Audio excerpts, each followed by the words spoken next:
Hey everybody, just waiting for everybody's audio to get connected. There's sometimes a little delay there.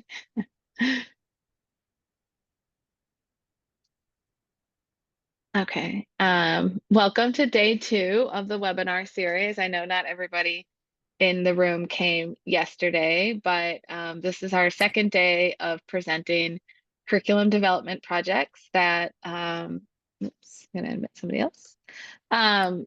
Where teams of teachers have come together to do an art and civics curriculum that is anchored in a local history of Tallahassee. And so we're really excited to have everyone here today. The background on this project is that we've been developing these curriculums since the beginning of the school year. And this project was really generously supported by a grant from FSU. So there's some folks at FSU involved and some teachers involved.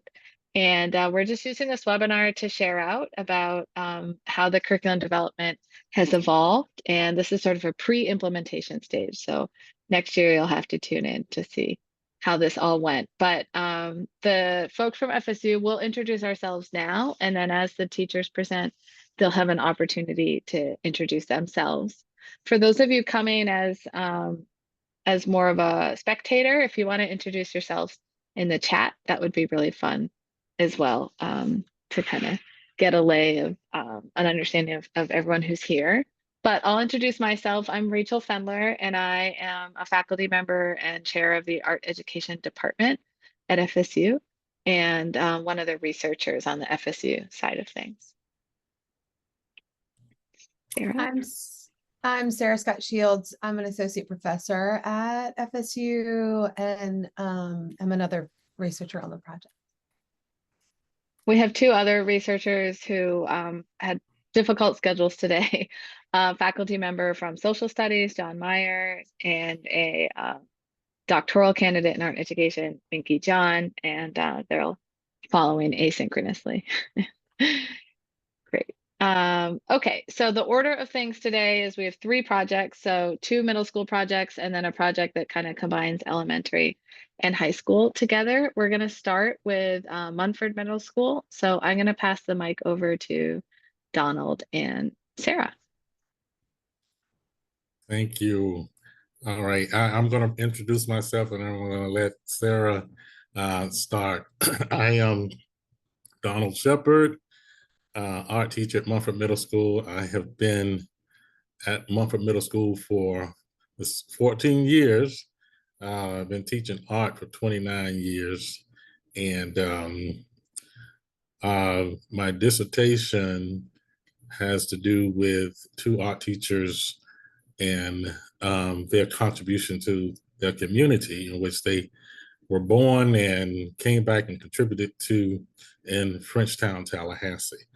So this was of great interest to me to look at community, Tallahassee specifically, and to include it in teaching. So I'm going to give it to Sarah Hogan. I'm Sarah Hogan at Montford Middle School. I've been teaching for 18 years. I'm a world history and American history teacher, master's from FSU in international affairs.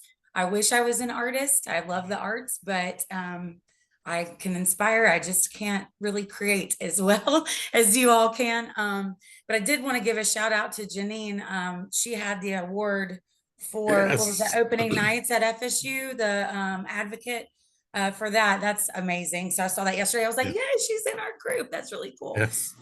So excited for that, for sure, to know you. Yeah. So yeah, I am excited about, I don't know how we're going to bring this in next year. It just depends on what we're teaching, but I'm excited for all the kids to be exposed to. I think it's going to be pretty cool. So yeah, do we want to share our screen, Dr. Shepard, or? Yes. Okay. I don't know if it's going to let me or not here. Okay. I'm going to try to. All right. There we go. Good. Okay. All of this, and I shared it in the chat, we have links and everything. Oh, sorry. That's my mom. I'll answer it later. We have links and everything. If you want to go through and look at like the more detailed lesson plans and things like that. So it's there, but we won't, you know, we've all seen enough lesson plans, I think, in our lives. But so if the stuff that we worked on in the in-person workshop is part of this main link here. So I think we just really are joining together in the civics terms and research that we do in my class. There is an end of course exam for civics in 7th grade in the state of Florida. So this is really important, and we're trying to kind of get the vocabulary exposed to the 6th graders ahead of time. And then from that, put some substance into it as far as the art projects and the meanings behind that. So the research and the civics terms will be on my end, and then Dr. Shepard will be the muse for what the kids decide to put together. I think the main thing that, and Dr. Shepard, Sarah, take over anytime. we can't see your screen. You started sharing it and then I think it unshared. Oh, it says it's Oh, no. screen. It I says I'm see it. doing it. Oh, okay. Sorry. Never mind. That was just a button I had to click. I'm sorry I interrupted you. Sorry. Okay. I think our main purpose when we were introduced to this was about the meaning and where we come from and who we are in Tallahassee, how we're related to people that inspired us or people that we're proud of in our family. So I think that was Dr. Shepard's path for this, was really understanding, you know, who was important in our past and not forgetting those people and honoring those people the way that we needed to. So I'll let you, I don't know if you want me to keep going. Yeah, Okay. I'm gonna pick up where we talk about Mumford Middle School, Okay. in particular. Yeah.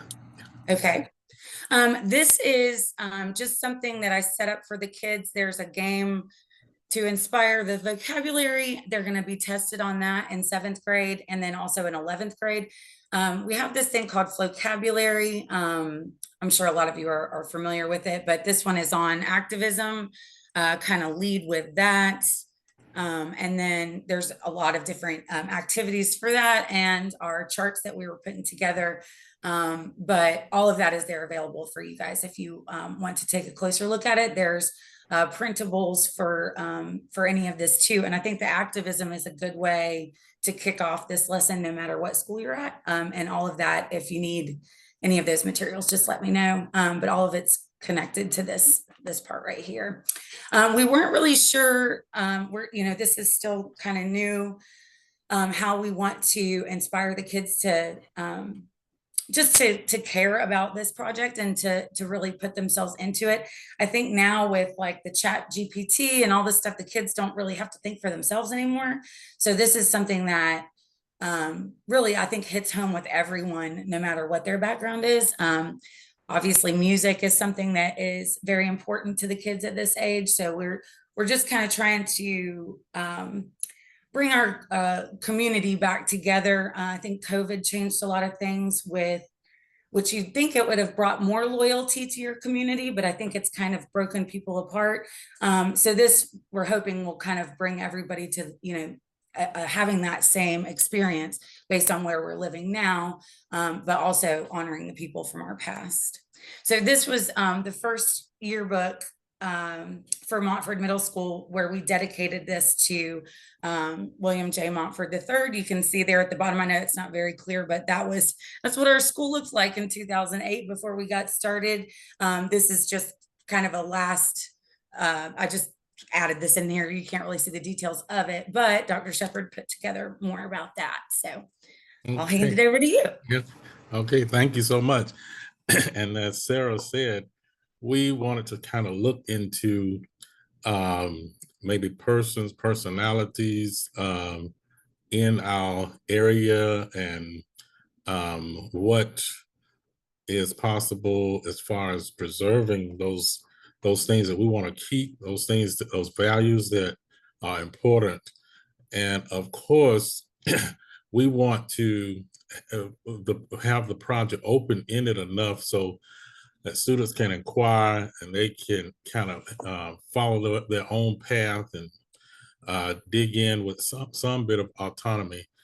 but there's something hopefully that will connect or be a catalyst that will kind of guide their inquiry or started out anyway, and that is something that's common to all of them is they all attend Mumford Middle School.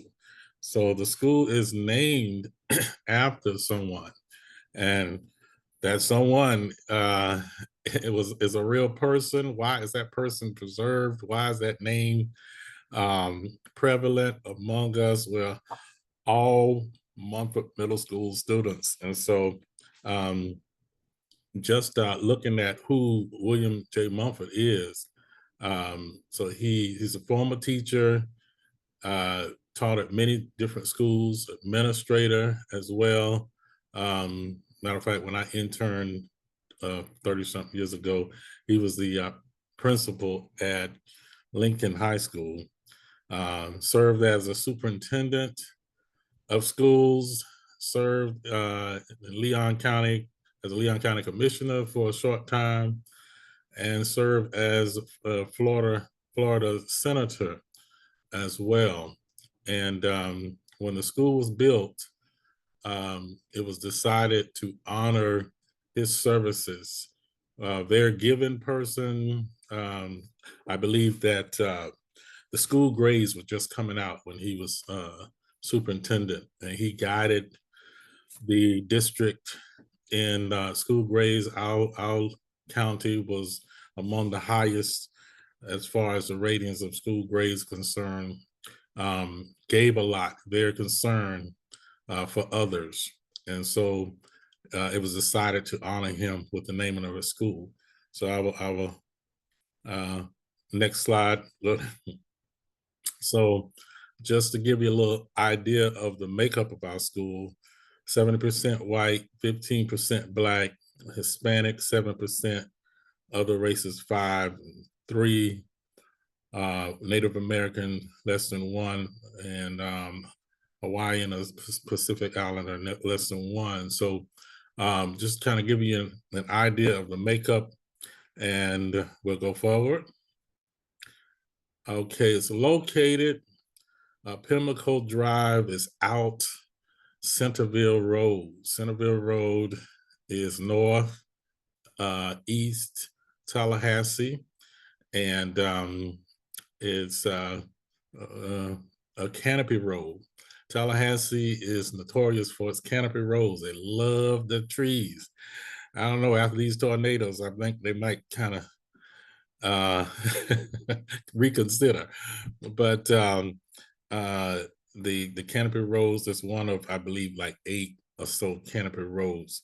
Also, the northeast Tallahassee part of town has a lot of heritage.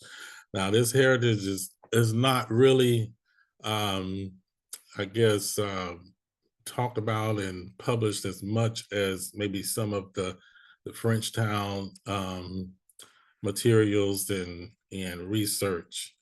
But of course, there are some researchers that are very astute in the entire area of Tallahassee, such as Altome's Bond and the John G. Riley Center Museum for African American History and Culture. And so it lists this area as one of its areas in which you can take a heritage tour.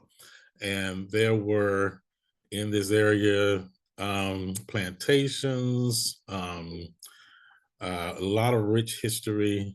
And so a lot of those things are preserved through signage, the naming of the roads, Proctor Road, Roberts Road, Bannerman, all of those are names. And so we're just kind of noticing a pattern here of names that have been the vehicle for preservation, for determining what is valuable enough to preserve and to hold on to. So students pass by these names every day. So next to the school is the elementary school. Many of our students at Montfort Middle School attended this elementary school. The name of the elementary school is Roberts Elementary School.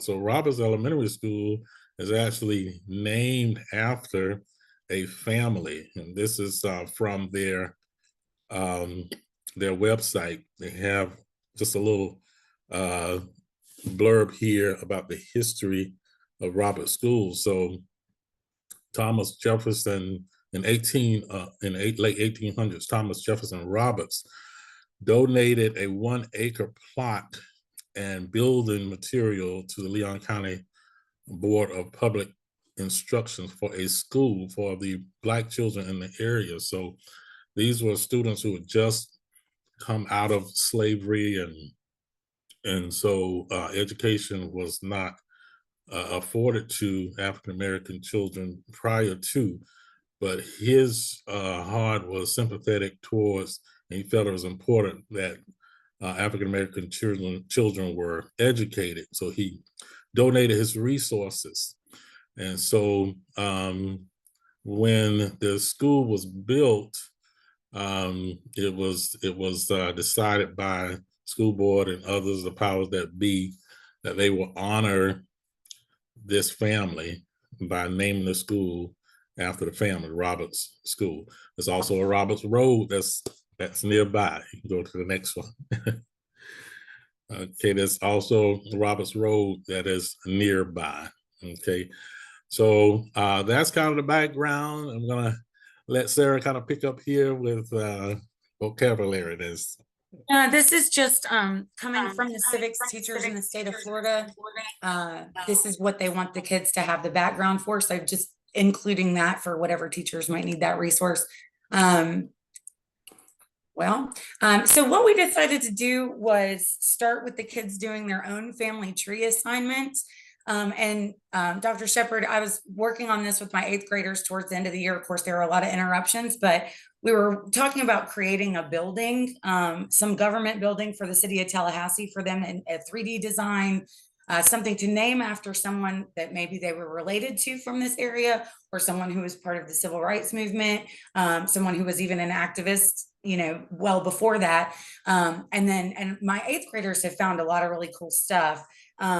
But every year it's going to be a little different, but we just thought the best way to get the kids involved would be for them to do a little background on themselves. So we would start with the family tree, try to figure out, there's the website that I have on there is familysearch.org, and it's really cool. It'll tell you if anybody famous that you're related to, athletes, musicians, artists, whatever. So the kids had a lot of fun with that. And it's family friendly. It won't tell you that somebody, robbed a bank in the 1800s or anything. So it's not anything too bad. But then we would start with them having, to construct their building. I noticed with my 8th graders that a lot of them chose to do a new high school because everybody's talking about how on the northeast side of town, a lot of the high schools are getting very crowded. So they were saying, how cool would it be to have Roberts Montfort and then a high school on our same property? So a lot of them created it with that. So we were just trying to get different people, like if they were someone, it was a famous chef, maybe the cafeteria was named after them, and then they do a little historical research on that.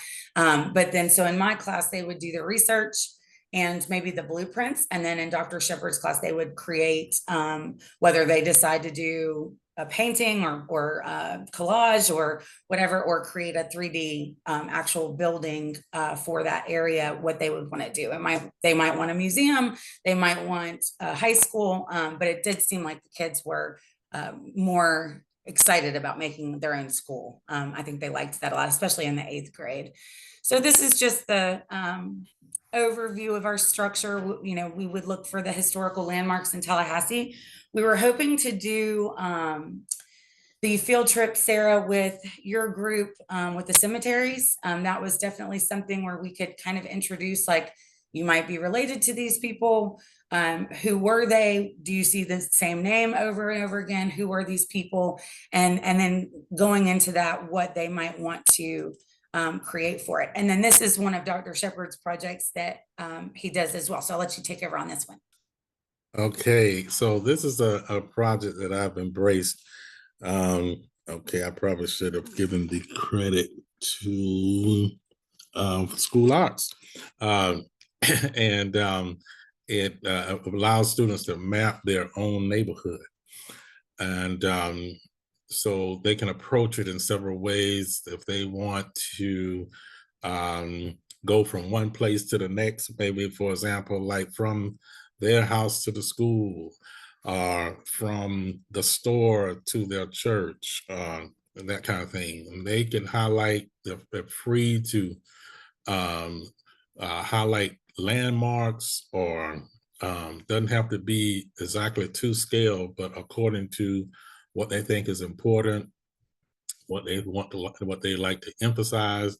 What's so interesting is that sometimes students say, "Well, I don't really have a neighborhood. There's nobody from next to my house for 3 miles or whatever." And I say, well, you can shorten it up from your house to grandmother's house, or what's important out there. You can focus on certain aspects that you think is important. And so the makeup of neighborhoods are different, and it kind of gives them an opportunity to emphasize, which is a principle of art, emphasis, to highlight, to show intensity and color in certain places that they deem important, that kind of thing. So, Sarah already does a similar project where they design, and you could probably talk about it a little bit more, a medieval community, and map it out and so forth. And so I thought this was a really good place where we could, as you said, you saw, kind of heighten their imagination as far as what they like to construct that is important, uh, and the naming of it and so forth. What is it they like to preserve? Okay, and I also want to say, since you were mentioning that we want to start out with them digging into their own history and their own family, I think that that is so worthwhile, and it's addictive too, because you kind of get interested enough to ask mom and grandma, and they get interested as well, and they help you out with information and things like that. And so, in my own experience in this project, I am interested in the history of my father. My father, I'm actually working on writing a book about him. He passed away like 25 years ago, and he didn't know a lot about his father's side of the family, but his father and mother were from Tallahassee, and they were from um, somewhat of the East area, Chairs. A lot of family is out the Miccosukee Road area, that type of thing. So growing up, I always um, discovered cousins because he did not know a lot of his cousins on his father's side. On his mother's side, we know a lot. His mother's maiden name is Austin. So this project has allowed me to kind of dig in even more and rediscover, and information that you gave to me, Dr. Shields, uh, talked about a cemetery that possibly had some ancestors in it. And when I saw the name Austin, I was like, wow, wow. So when students get a chance to dig into their own history, sometimes it gives them opportunity to connect to some things that are happening now, some things that are contemporary, and some things that they could kind of continue to put together. And lastly, I want to just kind of, this is my artwork, y'all. Don't laugh at my artwork, but this is mine. So, but I want to just talk about how significant the experience was when we went to Cascade Park in November. Of course, that was one of the workshop activities, and so I had put it on my to-do list, my bucket list, to go to Cascade Park, see what they're talking about, the Smoky Hollow exhibits and things like that. I was, wanting to do so at some point, never got a chance to. And I think that the experience was just so much more enlightening that it kind of took me by surprise.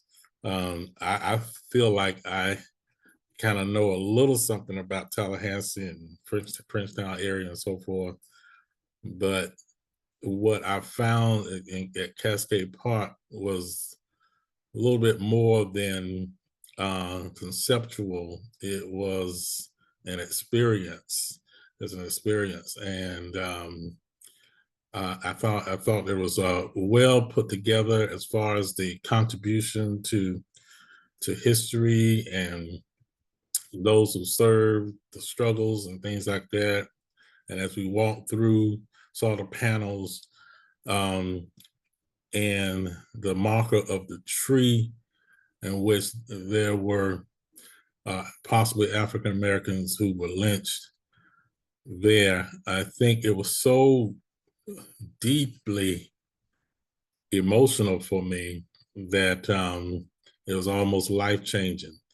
When we went and we saw what the ghost houses was, Smoky Hollow, and just being able to see the floor plan and how the square footage was very humbly small, and see, Altemise Bond's name. Of course, I had interviewed her in my research and things like that, and her name being preserved and is important. I believe that we remember her for her contribution, that type of thing. It was very deeply inspiring to me. And when I got back to the classroom for us to reflect, that tree just could not leave my mind. And so my artwork was somewhat of a spillover of the experience that I had in the workshop. And so this is something I like for my students to have as well. So I want them to be able to dig into and discover, and their eyes be opened to new things that they pass by every day. And when they uncover them, not only have a conceptual experience, but have a heartfelt experience. And I believe that the artwork will be an extension of what they've experienced. So this is what I hope for our students, and I think I said enough. And I'll turn it back over to you, Sarah, for anything you want to wrap up. Just the last little bit, I just threw some links in here, some poetry by Langston Hughes. We could connect this also to our ELA classes. The Future High School is what the kids seem to like to do. The Mastodons, Mansions, and Antebellum Ghosts is the book that Dr. Shields gave us. And I'm looking forward to being able to read that a little bit more. It's fascinating. So hopefully we're on our way to Seattle after this, so I'll be reading it on the plane. But the Proctor name in Florida, this link is very interesting. Just going back to that family, we see it so often. But again, just to remind the kids, where Tallahassee came from and the people that have mattered. Then we've got the links y'all shared with the historical graveyard, and the 200 people who shaped Tallahassee was an article in the Tallahassee Democrat not too long ago. So just if you were interested in it, and this curriculum we could use for any city in the country or in the world, really. I mean, people can tie it to wherever you go and why it's there. So these were just things that are a little bit more local. But if you were more interested in that, then they are available in the chat. But I think that wraps us up for now. Yes. All right. Thank you guys so much. It's so exciting to see the planning, but also the parts that have already been done. And thank you, Dr. Shepard, for mentioning the teacher field trip, which was really central to our process for the group this year as we were developing the curriculum. We're gonna keep going with the presentations. I know folks probably have questions, hold on to them. It's really nice at the end to kind of talk across projects. So our next group of presenters is the middle school team from Raw Middle School. So Katie and Sean, I'll turn it over to you guys. All right, give us just 1 second. I Sure. have somebody who just came in for a signature. Unless anyone has questions right now for the Munford team.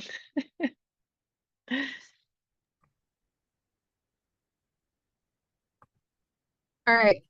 Yeah, Okay. department chair end of year has to sign things. But yes, I'll go ahead and I'll share our screen. Where to go? Right there.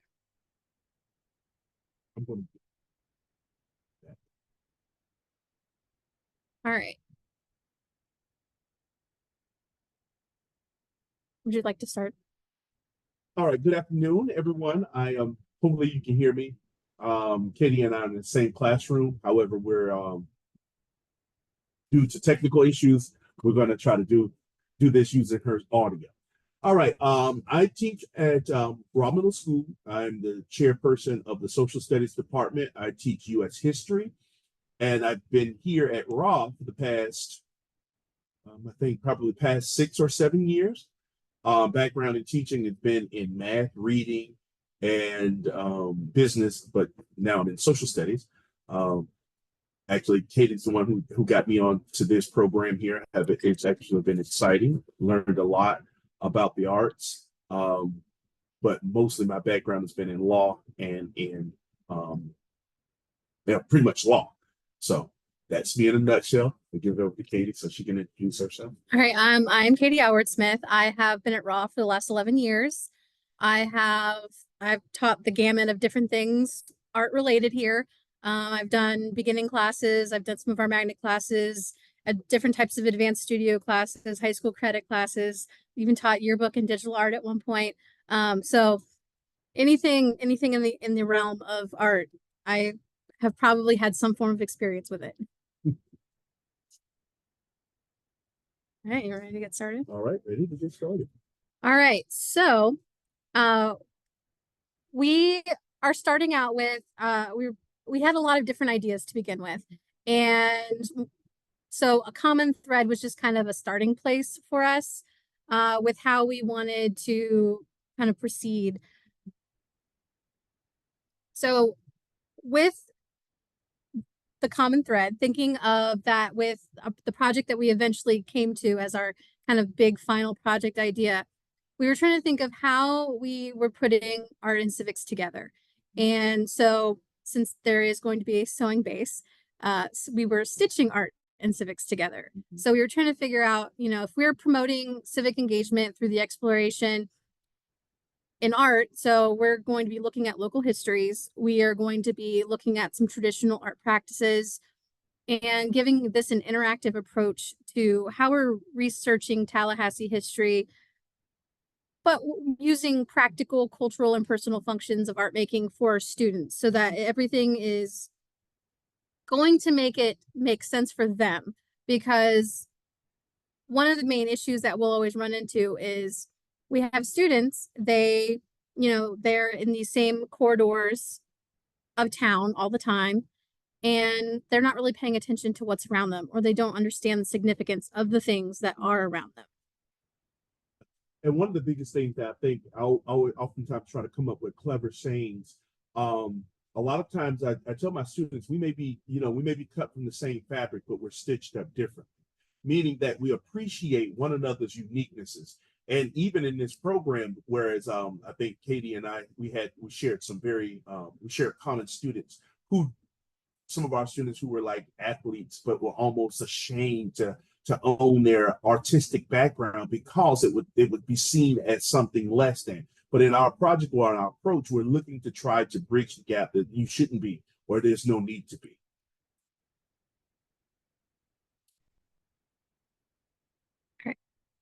So our presentation between art and civic classrooms, we thought this is something we want to do collaboratively. This is it. We don't want to compartmentalize things where it's this group does this group does this, because we saw how our students could get much more out of it if we tried to do this as a more collaborative approach. And because of the type of school that we are at, an arts school, we have a little bit more flexibility with some of the things that we can do. So we wanted it to be collaborative and interactive use of research for students. That way they can be leading that inquiry. They can be learning these different art making processes and focusing on the content. So we wanted to do co-teaching in shared classroom space and studio space. We are focusing on 8th grade students. So this would be general US history students and my high school credit 2D studio art students. So we'd have a good variety of students that we could pull from. And then we plan on using shared classroom space. So it can be my classroom or Ackerman's classroom. And then we also have different communal spaces on campus. We have a media center where they will let us use any of the different spaces in there. But we also have different outdoor spaces. We have outdoor classroom spaces that we can use on campus, and that'll play into some of the projects that we have in mind. But then we also want to be able to access our different field trip locations, because we do have different areas we want students to be able to go and interact with things as well. And with the collaborative approach and us co-teaching, it gives us the opportunity to get into the content, but not necessarily like, say, for instance, we just want to focus just per se, just in the civic area or in the civic realm or the art realm, because we find that kids may receive it better coming from two different sources. A lot of times, like, even when I did teach math, I found that I was more effective as a math teacher because I didn't have the background in math, because I could understand what the students were getting confused on. With art and things of that nature, I think that as I'm learning it, I'll be able to present it with the same eye and the same awe as they would approaching it, which would be grassroots and authentic.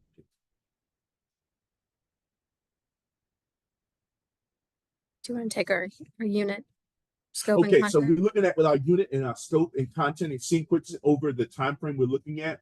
We're looking to look at reconstruction of Tallahassee, taking a specific time frame as we're talking about stitching it all together, pulling it all together. We're going to look at the civil rights movement in Tallahassee. We have some in the area we're in, being that we are right in the same radius of the governor's mansion, Old Lincoln, a lot of areas where we're prominent, the Frenchtown area, where we have a lot of rich African-American history and civil right activities have gone on in this area here. Want to introduce art making practices, traditional photograph, and really just taking it step by step within the time frame, starting in the middle of September or starting in September going into October, where we want to make sure that we really have enough time to make sure we address and really to get it to get in depth in the content that we would like to discuss within this time. Go ahead. All right. One of the things that we would like to do is the touring interaction with local history. So we do have the field trips and we do have the guest speakers and artists that we want to be able to have students interact with as they're going out and, trip to this place. these sorts of guest speakers. So trying to do like 2 things a week. That way they have different things going on that where it's like, oh, I can actually talk to this person about this. Being able to do their own research, being able to reflect on the conversations with guest speakers, guest artists, and the things that we're doing. And then being able to move into the art making, where they're able to create personal artworks, they're able to work on collaborative artworks, and then a more raw legacy type project, which would be kind of our larger project. Okay, and reconstruction in the Tallahassee area. We're going to again go into the civil rights movement areas of Tallahassee, the Smoky Hollow, the Howell Building, or the Howell House. We also have, and I didn't discuss this with Katie. We have like our first right across the street from the governor's, the first Black doctor in the area, his home and the area in there. The Frenchtown area, Old Lincoln Neighborhood Center, the mural sculptures, architects, Renaissance building, Soul Voices for the tour. We have also the monuments around the walk area in Frenchtown that we're looking to take our students, reach out to local specialized guest speakers to try to talk about the history of Tallahassee, especially in the civil rights movement era. And then with the guest artists, we wanted to look at people who are focusing in fiber arts, sewing, quilting, or artworks that focus on place and local or personal histories. And one of the groups that will be kind of the first groups that we're working with will be Quilters Unlimited. They're actually the Tallahassee Quilters Guild. And they have a variety of different projects and types of meetings that they do. And so this would be something really good for the students, because even one of the things they do is a sit and stitch, where they have, small projects where they just go and meet and talk and are working on small projects. And a lot of the different things that they do, sure, they'll do, they'll make things for competitions, but they'll also have where they're making things for the community. So they have a lot of community outreach. So they're somebody that we would definitely want to have our students interacting with and moving forward with different projects. And that way they could even take some of this and continue that down the road. And also gives actually also acts as like a alternative for some of our students to be able to, instead of us spending a lot of time talking about how the elements of stitching and elements of quilting, that they will be able to see it tactilely or hands-on. So students will be able to interact with local history, further that understanding of historical time, the time frame that we're discussing or outlining within the early 50s and beyond, leading up to present day. Introducing students to Tallahassee history that focus specifically targeted toward the location of Smoky Hollow Civil Rights Memorial and the walking tour of Frenchtown. And then I know one of the things we're talking about along with this is how would we assess these different things? So, we loved when we did the workshop in the fall where we had the different scavenger hunt activities. So we like the idea of having something similar that we could build for our students, and that they could do these activities at Smoky Hollow or the Civil Rights Memorial. Having them create a little photo journal of our walking tour of Frenchtown, participating in these different activities and being able to have discussions of these different topics. And one of the other things that we're using is that our field trips are like the pieces of pattern, or the actual the pieces of the quilt, and as the students walk are the stitchings to help pull it all together. So hopefully we want the kids to be as excited about this as we are. Also, and encourage the kids to actually have open discussions with their families about the information and the places that we went to visit. Yeah, we would love for them to incorporate images of them and their families, in addition to the images that we'd like to use, using like archival text and images that correspond with these specific locations, and have students be able to use them and design their own fabrics through cyanotypes. And so, we want them to be able to come up with what their selected images are, And, you know, we would like it if it's a combination of either them in these places or maybe a family member, you know, throughout time in that same location. And then images that we can get from the archive as well. And that way they'll experiment with cyanotyping prior to this, but then they would use these images to make their cyanotyped fabrics that they can use and assemble their own quilt squares with. So on the art side of things, we want to make sure that students are able to interact with traditional art making processes. So photography, cyanotyping, and quilt making, but in a more modern way, because a lot of times you're going to, you know, students will go, wait, what? I have to sew something? Or photography, they're like, you have a dark room? What do you do in this dark room? And so then I explain to them what this ancient dark room is that is in the room. But having students be introduced to what traditional photography is versus what they think it is now and their contemporary understanding of it. You know, for them, it's going to be, I snap a picture with my phone. Well, you can snap a picture with your phone, but you can also make a digital negative. So letting them know that they can still do some of these old practices in a new way. That way they can include their interpretation of photography or how they want to photograph different places, or if they want to take a picture of themselves at this particular landmark or place and how they're interacting with it, they can. And we do want to introduce them to cyanotyping while we are touring Smoky Hollow. That was something that I know, I've always been a fan of cyanotypes, but it was one of those things when we did that as part of the workshop where it was like, oh, hey, this is a really good way to introduce students to this, but then also to see all the different purposes that we can do, you know, how we can repurpose things. But with the introduction of sewing and quilting as functional artworks, it was important to figure out how we wanted to do that with showing that historical importance, because there is the historical importance, you know, what is craft making? Why is a quilt functional? Why would people have to do this? So introductions to, you know, something as simple as sewing, which a lot of students don't have. Exploration of specific artists and different artworks.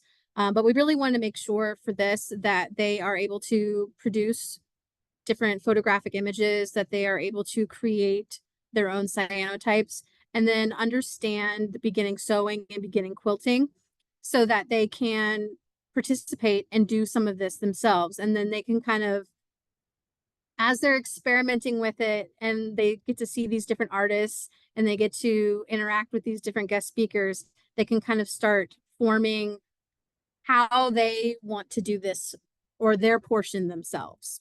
And also, one other thing that to take into consideration is that when we're looking at cyanotyping or in photography, to realize that they're one and the same, but looked at in different perspectives. When we look at our quilts are the same as a comforter, but the only thing about it is the time and the location in which that time that they were relatives. So we're trying to make sure that the kids always see that it's one is not necessarily better than the other, but it's all about where you stand.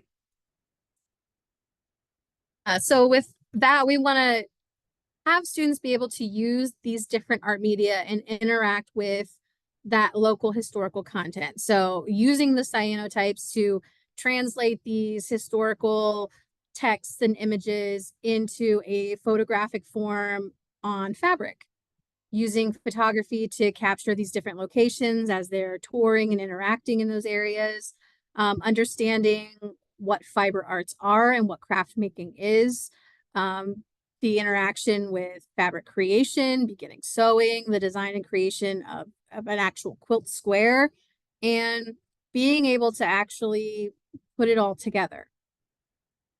So one of the things that I wanted to make sure that students are definitely aware of are the different functions of art. And because a lot of times, you know, with art, like what I mentioned with the quilt earlier is, you know, there are different purposes. So you have your practical functions, you've got your cultural functions, and you have your personal functions. So we wanted to kind of put these all together where students can interact with them in these different activities in different ways. So we want them to understand why something like knowing how to make a quilt was important, but also how can they make it themselves? Like, like ours is going to be reflecting people and places. So we're already going to be focused on the cultural functions, but also we want them to incorporate some different things, their own flair into each of their squares. So that's where they have a little bit of that personal function that gets added in. All right. Well, students, when we talk about research and study-led inquiry, number one, we want every step of this journey that students are asking, where do I see myself?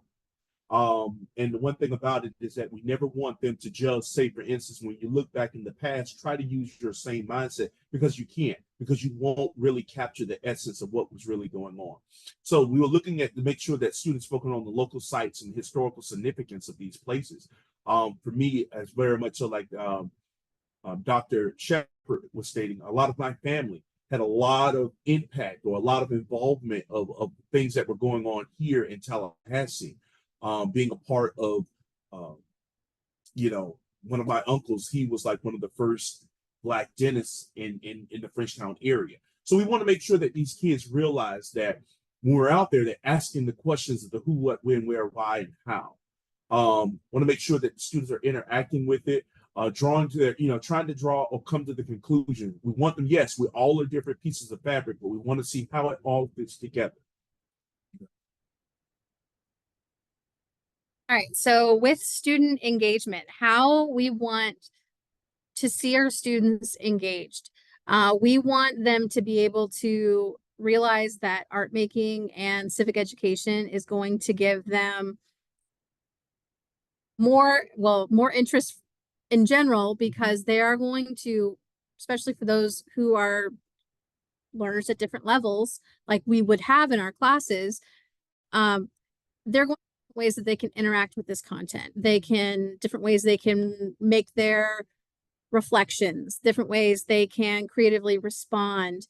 And with them, can make it a little bit more accessible, especially with the types of materials they would be getting access to. And then with how we're going about our community engagement with our students, we want to make sure that they are able to experience and interact with our community in different ways. So that's why we wanted to make sure that we have them going out into the community, but then also bringing community members into the classroom as well and having them work together, just to make it a little bit more natural and a little bit more beneficial to everybody. But then also one of the nice things is the technology side of things, where students will have a wider variety of access to resources and people, because we do have access to things like archives and Zoom and the internet, just to make it easier for the community to come to us and our students to go to the community. All right. We really want to make sure that we really want in our activities and in this whole project is that we see that students can like really see things for what they really are, and the beauty of what they were, and the beauty of what it is and what it can be. Want to make sure that our students are able to organize their research and ideas and synthesize them accordingly, apply learned knowledge of photography and Cyanotyping. Thank you. We've been having trouble with that. And apply to learn knowledge of sewing and quilting. Okay, and to comprise all of these thoughts and to compose these thoughts into the end result of us pulling it all together and creating a quilt that we, at the end, we would love to present and have it hung up here on campus.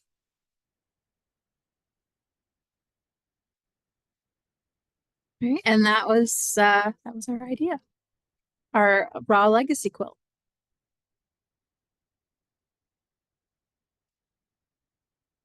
I think we left them speechless. Thanks, Katie and Sean. Just clicking at my screen a little bit. Not only is the unit impressive, but the continued metaphor of stitching is like really impressive as well. So it's very cohesive. No, it was really, really exciting.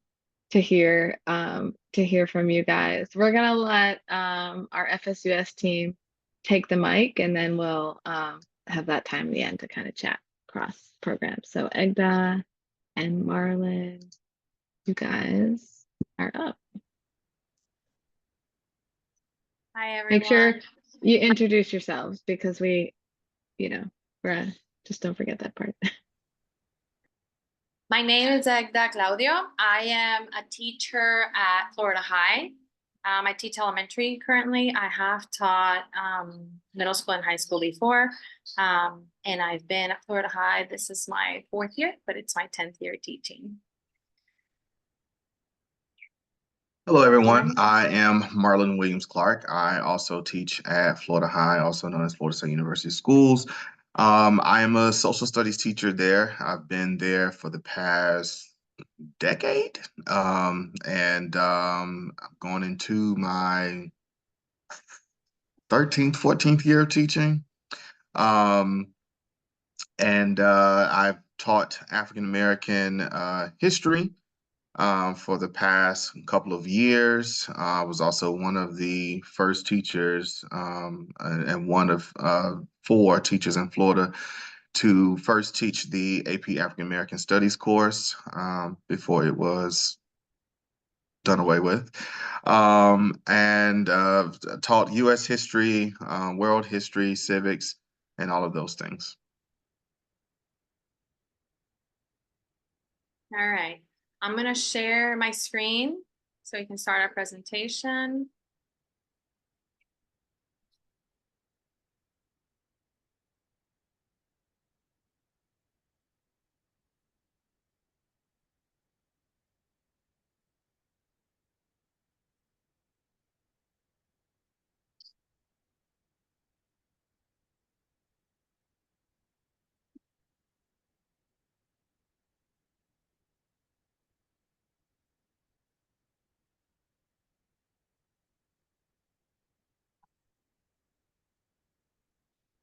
Right, so I'm going to start. Our presentation is called Out of the Shadows.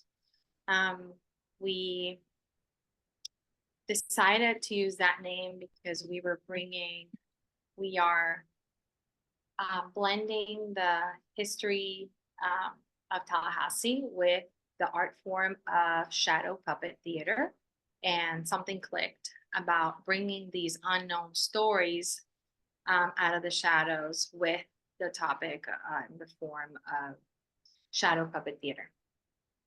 We're actually really proud of our name.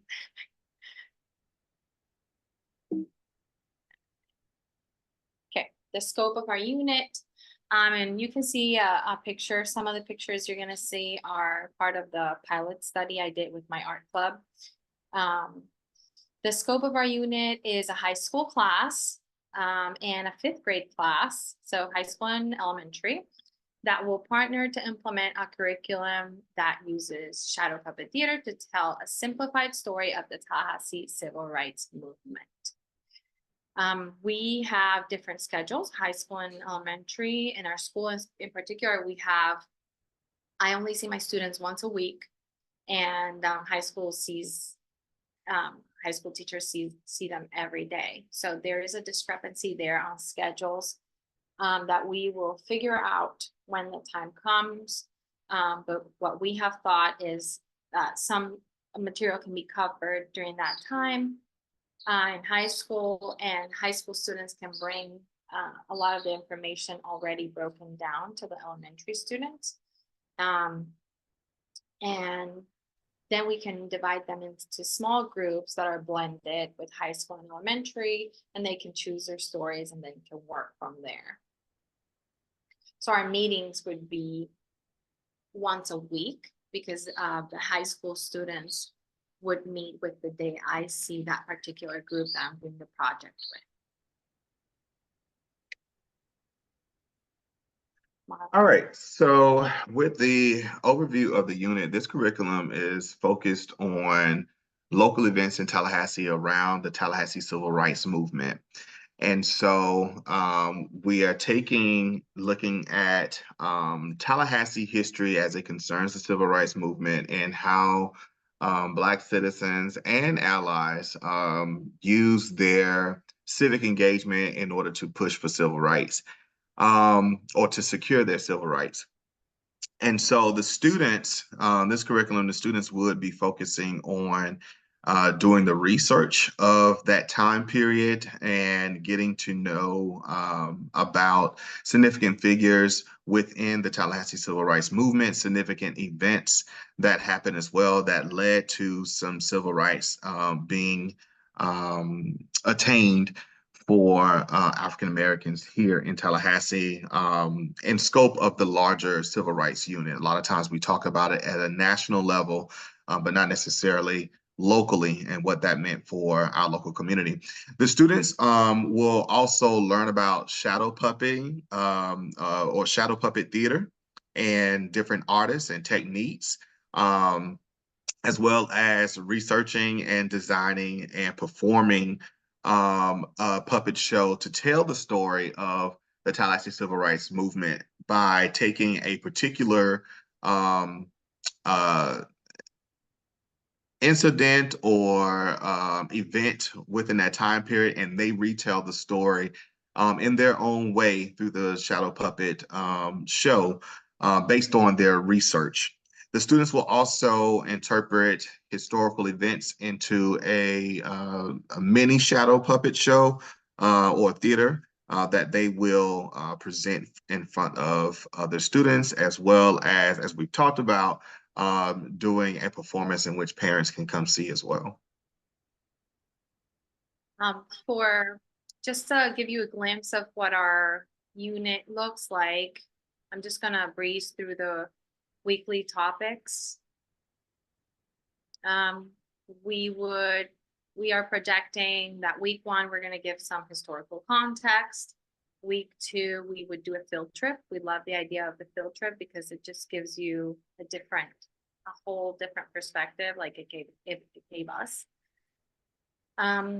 Week 3, we introduced shadow puppet theater, and with that, we introduce our artist, which we're going to talk about in a little bit, Kara Walker, as inspiration. Week 4, shadow puppet basics, techniques, materials. Week 5, creating historical narratives. Week 6, introduce script writing. We want to bring a guest and do a workshop for that. Week 7 and 8, creating shadow puppet scenes. So we're going to start translating and using the information that we got from the workshop and start creating our scenes and characters. Week 9 and 10, script writing and rehearsals. Week 11 and 12, designing sets, background. And week 13 and 14, final rehearsals and refinements. 15 and 16, the performance or performances. And week 17 and 18, data collection, reflection, documentation. Back to our presentation, 1 second. Here we go, Marlon. I'm gonna move to the next Okay. slide. All right, so next we're talking about the learning goals of the curriculum. And so we want students to be able to understand local history, and also within them understanding that local history and particularly focusing on the Tallahassee Civil Rights Movement, to promote civic engagement. We would like them to understand the artistic process and conceptualization as a means of inspiration. And what we mean by that is, what does artists, what do they tap into, and what is their process for conceptualizing a particular art piece or art performance? And what was the inspiration to do that? They'll also learn different techniques and the value of script writing.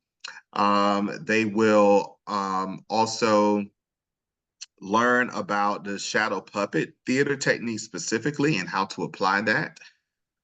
This also is to promote a creative and critical thinking, as They are involved in research and they're learning some valuable information. But they also, with that information that they have, they are critically thinking about what does that mean? How does it apply to our lives today? But then also that creative process and how are they going to, as I say with my students all the time when they have to create something, how are they going to create something that will allow other people to learn? And so just that promoting that creative process. What another learning goal, the last two, is to understand the important role of art in storytelling, as well as promoting civic engagement in the students to help them build empathy for different struggles of the past, or even different fights and struggles of today by learning about the past.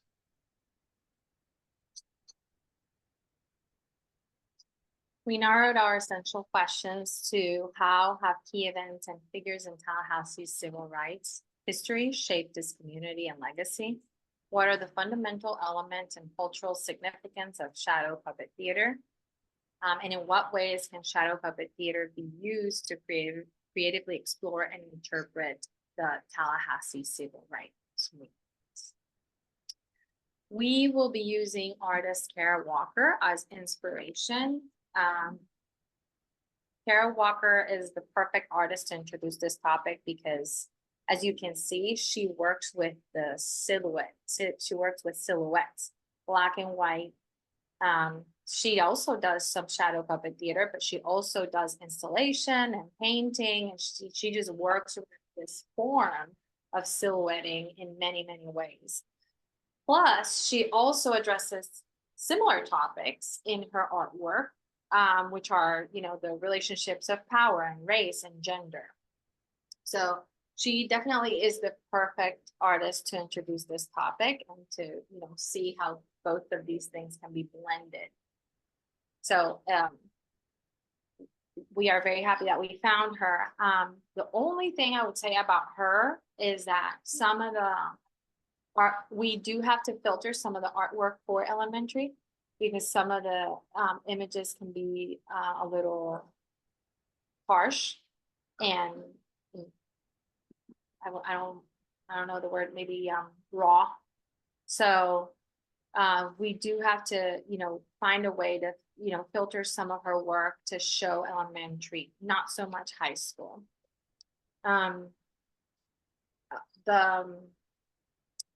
She creates shadow puppet theater that explores topics that resonate with Out of the Shadows curriculum. Through her work, she explores topics of power and race, and she creates detailed silhouettes. She uses the black and white format purposely to create that contrast between races, and her work aligns really well with the curriculum.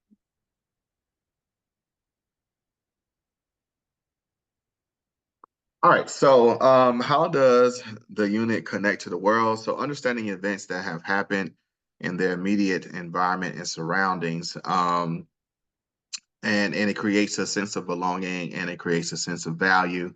And just like we saw with the other presentations before, it allows them to explore Tallahassee in a way that they probably have not. Typically in history classes, you're going by the curriculum and it's a grander scope of things. It's not very localized unless your teacher decides to localize it. And as Dr. Shepard was saying, there is so much history around us right here within our community, whether it's by signage, whether it is by memorials and dedications that are around the city, even with the Riley House, Frenchtown, Smoky Hollow, all of these places in which Frenchtown, in which Black people lived and worked and had community.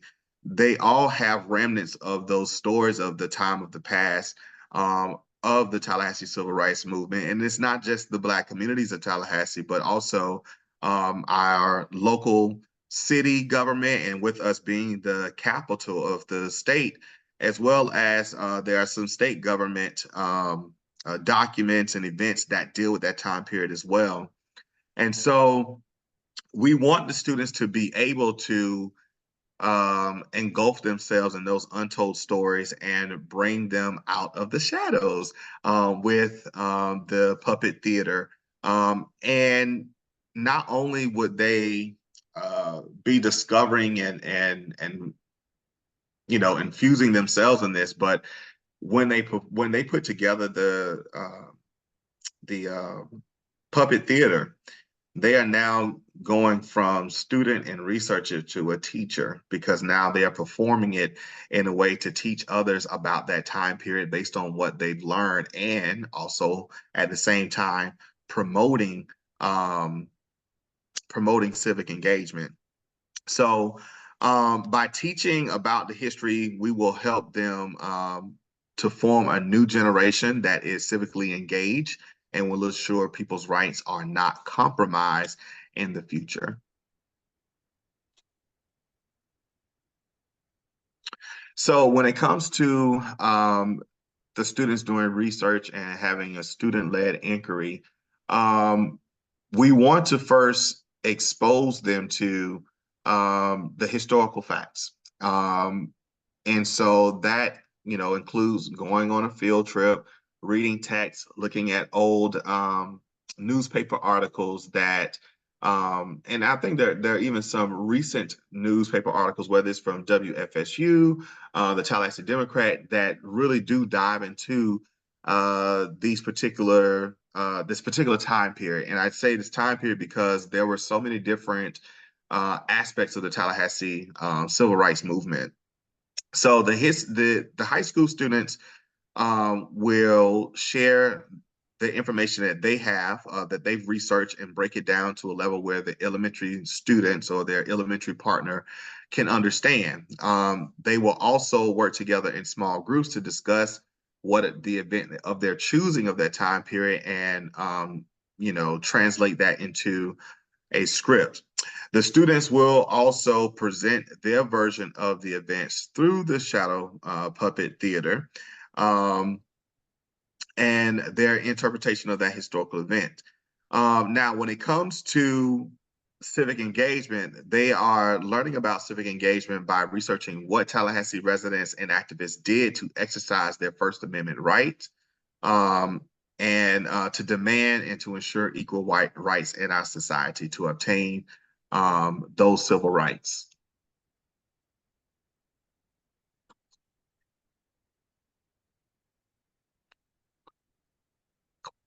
Okay, what is the role of interdisciplinary curriculum? Our project blends the subject of history and art. History is the perfect subject to introduce the project, since we'll be discussing Tallahassee's civil rights movement, and art is just the perfect medium to explore any difficult topic. Any difficult topic that we need to address. By combining the two subjects, we can take facts that are often omitted from the social studies taught in elementary and teach it to students using creative media. Art provides that safe space for interpretation and expression that should not be judged or censored. A lot of these topics, when we introduce them to students, sometimes we, especially with the climate, we tend to not know how to address them. But when we give facts, students are the ones that are interpreting it. We can't censor that. We can't censor art made by students. So to us, that's like the perfect blend to bring these projects out of the shadows, because it's told by them. It's not us telling them. We are telling them facts, and they are interpreting it, and they're sharing it with the world the way they see it. They can say, hey, that's not fair, but it's their opinion. It's student done, and we are not allowed to censor student art. So I definitely think that the role of art and social studies is important in that sense, because we, especially with, like I said, with the climate that's going on, it's definitely the perfect blend to break with that.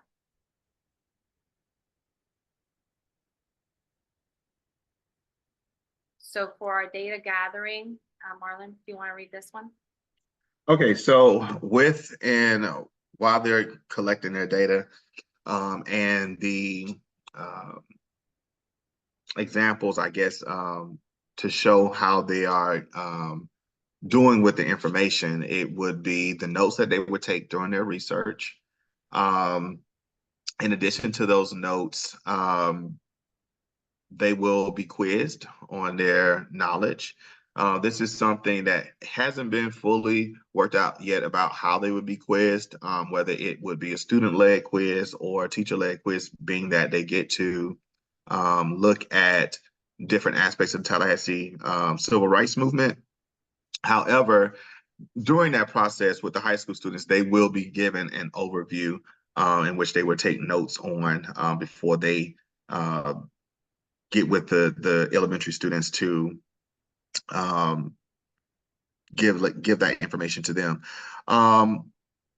There'll also be pictures of the process of them doing that research, of them taking the notes, of them meeting together and discussing what they've discovered, and as well as of them working together to create the prompts or the puppets for the theater, the shadow puppet theater, and just capturing that entire process, excuse me, with pictures. And then, of course, their presentations, when they actually perform their shadow puppet theater, it will be recorded as well to show how well they have put together this information into a performance in order to teach others.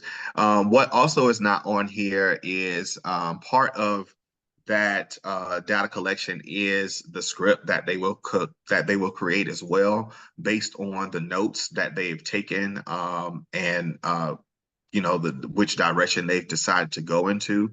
It's not just a student-led inquiry, but it's a student-led project in the sense of like they're taking charge and determining what they feel is an important aspect to be able to teach others about.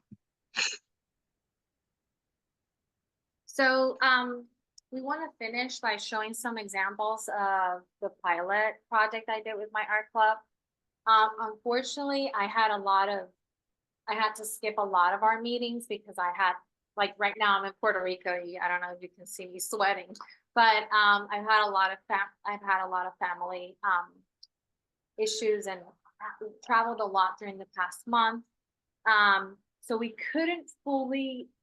couldn't fully do it like I wanted, but we did get a good introduction to what it would look like. Here you can see, first of all, they loved working with the materials. They loved just getting to hold an X-Acto knife, which, I never allow.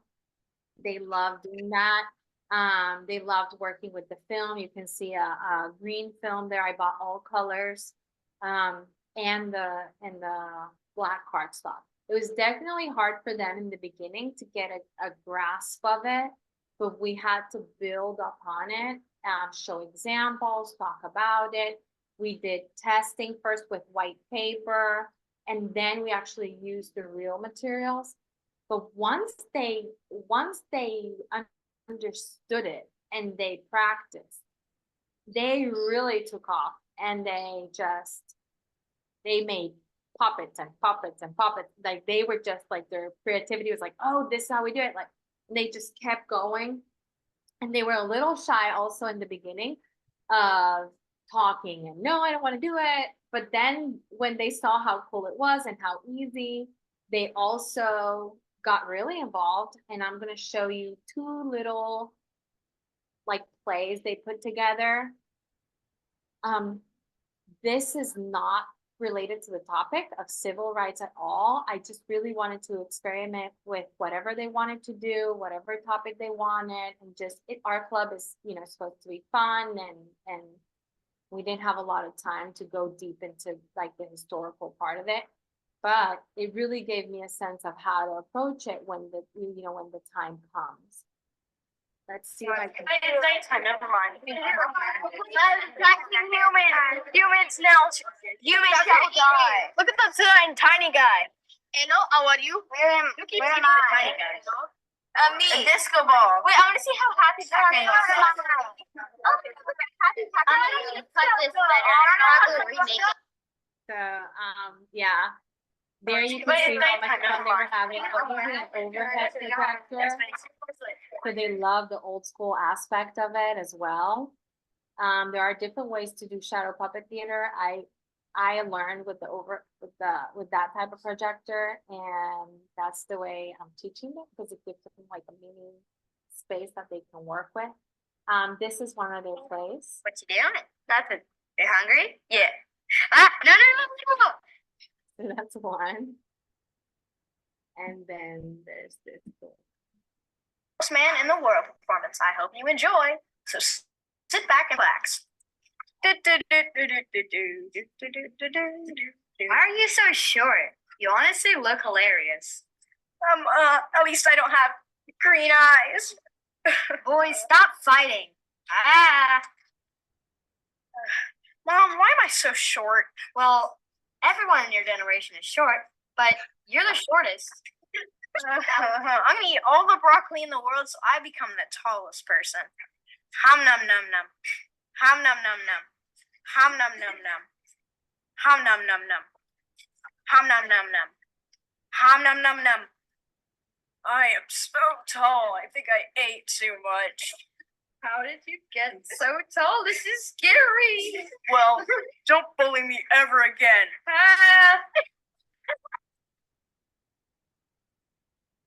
Best man in the world performance. I hope you enjoy. So that's a wrap.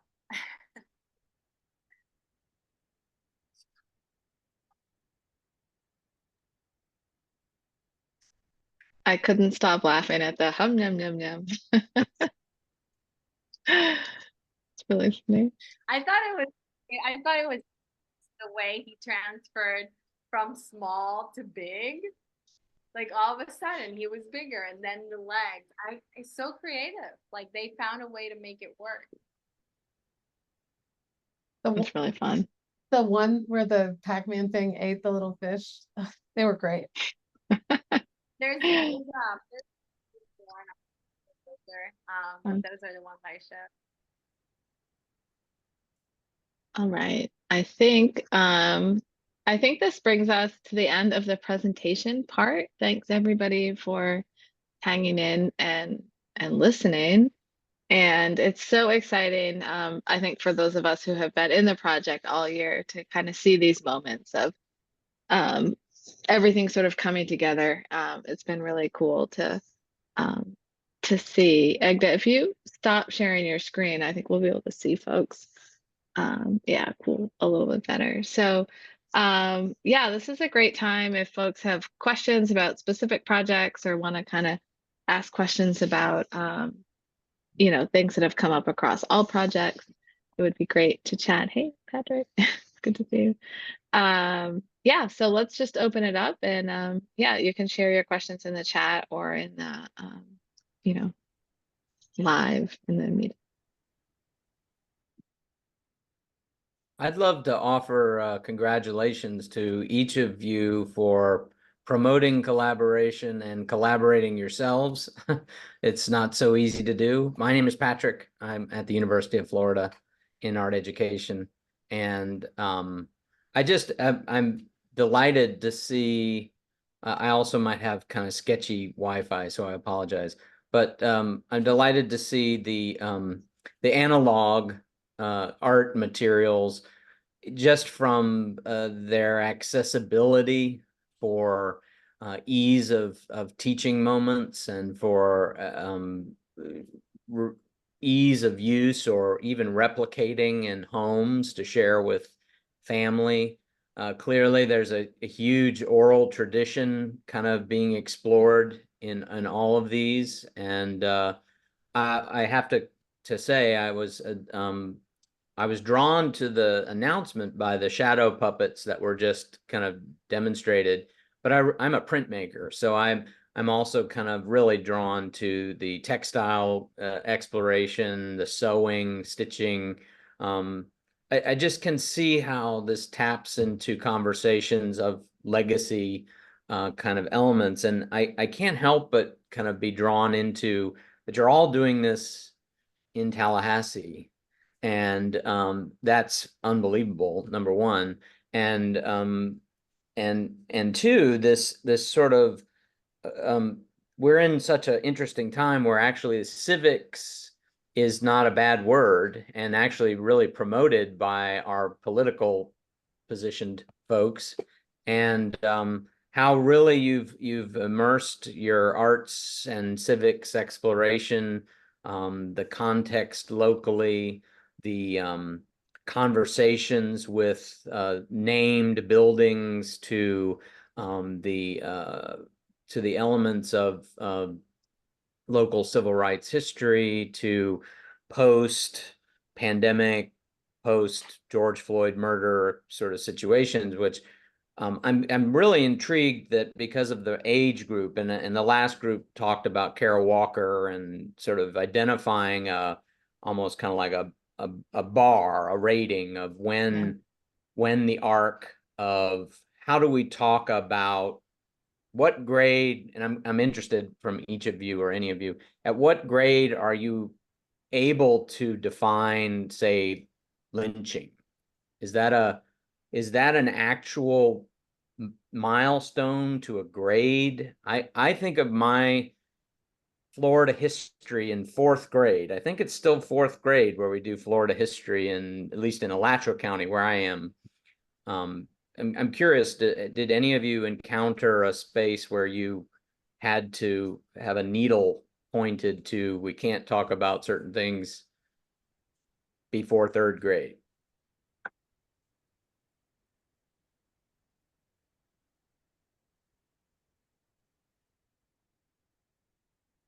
Or any grade? I think the Go ahead. question, I was just Sorry. gonna say, I wonder if you guys could talk about this question of like editing in and out based on the grade levels, which is I think what Patrick is getting at, this kind of, where are you making the decisions about what to bring to students and at what age? And is it curricular? Is it by standards? Is it by I think your it's curriculum? easier in the world history classes and the American history classes, and very often the kids end up introducing the material before the teachers. If there's something in the news, I find that I can continue the conversation if the kids bring it up. That just sometimes, especially in world history and American history, we watch our CNN 10 news and there's things going on all over the world and the kids want to have the conversations, but I am always nervous that I'm being recorded or I'm going to be misquoted. But I do think that at middle school, they really do have a better grasp on the reality of the world, more than we give them credit for. So by middle school, it's a little bit easier. I'd be interested, I haven't taught high school in a really long time. I'd be interested to see. I feel like sometimes the middle schoolers are a little bit more positive about things, and hopeful. But yeah, it's you have to tiptoe a lot. That's for sure. We have to be very careful. Yeah. One thing, I'll say one thing too is knowing your school, because there will be certain things in certain parts of town that you can do that you can't do in other parts of town. Yeah, in our school, at least what I've experienced is that they've told me to be careful about the words I use, about the word, saying social justice. Once I said something like that, I said, let's not make it political. Yeah, I definitely feel as an elementary teacher in my charter school that I have to be very careful with what I say to my elementary students. I've also had students, white students, come to me and say, my family does not celebrate Black History Month, so I'm not celebrating Black History Month because they say we don't celebrate Black History Month. So I've seen a lot of things, and so I definitely guard the way I expose things. I always try to say facts, and like I said, I never censor students. So, you know, as long as the students are doing the critical thinking and coming up with their own conclusions, there is no way I will ever censor that.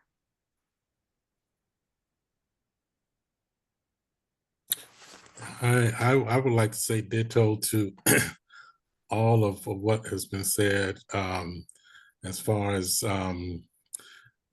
in different schools, you have to kind of really know the culture of your schools. Also, I think you got it right when you said age level does matter, and sensitivity of how you say what you say is important, even from, and we're middle school, even from 6th grade to 8th grade. There's some things that 6th grade may not be able to handle, or the language may need to be a little bit more sensitive than 7th or 8th grade. I just want to give an example. 6th grade class, I had them doing a warm-up activity, and on the board when they came in, they were to for 5 minutes draw some image that illustrated the phrase "free at last." So some students drew themselves the last day of school, saying "yay," what have you. At least another student drew some type of clip or something that was broken, and then this one student, and we discovered this through, you know, who would like to share? Oh, I would like to share. So this one student had a woman, and she labeled her Harriet Tubman. So when I shared it, another student said, "Well, who is Harriet Tubman?" And so it was a teachable moment. So sometimes the kids will bring it up, and you have an opportunity to share in a sensitive way. So that's what I say. Well, it's particularly brave work, and your proximity to, you know, landmarks and to, you know, named individuals historically attached to a school gives a conversation point, and those are great observations to tap into. So thank you all. Thanks, Patrick, for the question, because there's a lot of complexity, I think, in the work that you guys are doing in the curriculum, because we have the interdisciplinary component, and then we have the sort of filtering of, you know, what goes into civics and history in these projects and in the state, you know. And so it is really exciting to see how the site of Tallahassee is helping kind of enrich some of these conversations. I think it's makes me feel really excited to be here. We talked a little bit about this yesterday. I know not everyone here was here yesterday, but the kind of sort of ways in which Tallahassee, the local context, has kind of altered some of the curriculum folks are teaching. It feels like it's been really, really generative. So, I don't know if anyone else has a question per se. Janine, you asked sort of how long, oh, Katie, you answered in the chat, how long the projects were taking. So everyone sort of workshop this differently. Yeah. I had another question, if I might. Yeah. Just viewing your syllabus, the 16 weeks for puppet theater, the storytelling, the script writing, the performative aspects. I mean, that's a long curriculum. That's like amazing studio prompts, so that they, you know, scaffold out to this kind of massive production. It's really very impressive to see slow and old media embraced in these structures of learning deliverables, context to local history, conversation with each other.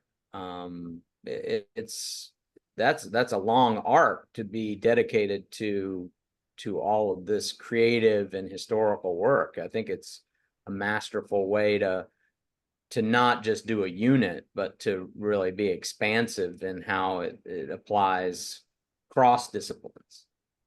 And also take into account that, for example, from my perspective, as an elementary teacher, these are students that I see once a week. So when I talk about, that 18-week, it's literally 18 classes that I'm going to see these students. It will definitely look different for the high school level. But for elementary, it would be 18 times we see each other, and to develop the skills to create those shadow puppet theater and understand what you're doing, understand how to translate it, it will definitely need all that time. One of the things that I personally, again, back to the shadow puppet that I picked up on the announcement, was that in 2021, we're kind of we're coming out of pandemic lockdown, a sort of remaking or telling of a horror movie, Candyman, was created. And there's a masterful, it's a lesson in itself on shadow puppet theater. And if you haven't seen it, because it's the context of I'm going to try to put it in the chat while I'm talking, which is a mistake. The context of social justice and this performative, brilliant bit of filmmaking with this very rudimentary shadow puppet, the aspect of lens, the focal range of holding that puppet in proximity to the beam. I mean, there are so many aspects of artistry and technology at work. It's a beautiful lesson for any application, but to see it through the lens of this raw and extremely violent history, the shadow puppet context and the sort of the aesthetic of this rawness really fits beautifully to these history lessons, and having them author the stories. It's a really tapping into some creative, meeting the civics lessons at a really interesting space.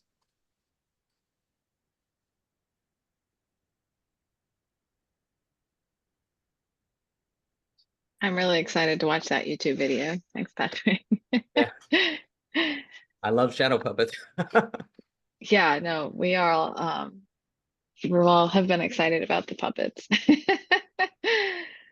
There's a side conversation going between Ginny and Katie about sort of the admin support. Yeah, when you said, Katie, that you and Sean are going to co-teach all your classes, Sarah and I were like texting exclamation points at each other. It's a really incredible schedule that you guys have.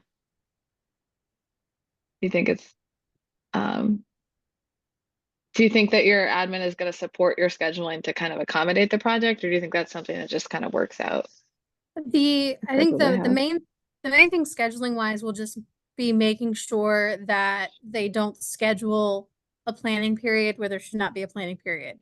But otherwise, we would be able to, with our students, especially because the class that I would be using would be my high school credit class. So they're focused in 2D Studio.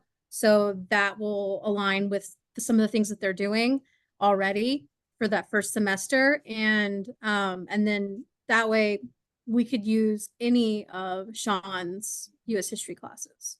So we're going to use the ones that pair up. That's great. Katie and Sean, did you have some funding when you talk about doing cyanotype material, using cyanotype material? I mean, are you getting support from your school budget to, invoke those those very awesome tools and some of the exposure opportunities to use them? Well, that is going to be coming from the funding with this project for next year. So that'll be the nice thing is that we're gonna work on finalizing our list of like what we specifically need. That way we can make sure that everything gets ordered and taken care of. But and I like when I started working at Raw, I had zero budget. So I'm very particular about how I order specific things, and I have I was a printmaker in the background. So you know, trying to bring that into my students and into my classroom over time, you know, you figure out ways that you need to like modify and adjust and order very frugally. So I'm actually like super excited to order things for these projects because I know that we can get them a little bit more and a little bit more like nicer materials than they necessarily would have if this was something that, you know, I was just trying with, you know, an art club, or if, you know, Sean and I decided we wanted to, you know, try this out and just pick a class to do this with. So we're excited that we'll be able to, you know, purchase some new sewing machines because we have some from when we had home ec, but they don't work, which I found out in musical season. So being able to purchase those, being able to buy the chemicals that we need, being able to buy the fabrics that we need, things like that will be really helpful. And then working with different people in the community to help us put these things together. Yeah, it should probably be noted that all the curriculums are talking about field trips, and the field trips and the materials are really generously supported by the grant funding from FSU. So that's been a really special part of this project. Yay, FSU. Paying for art supplies, yeah.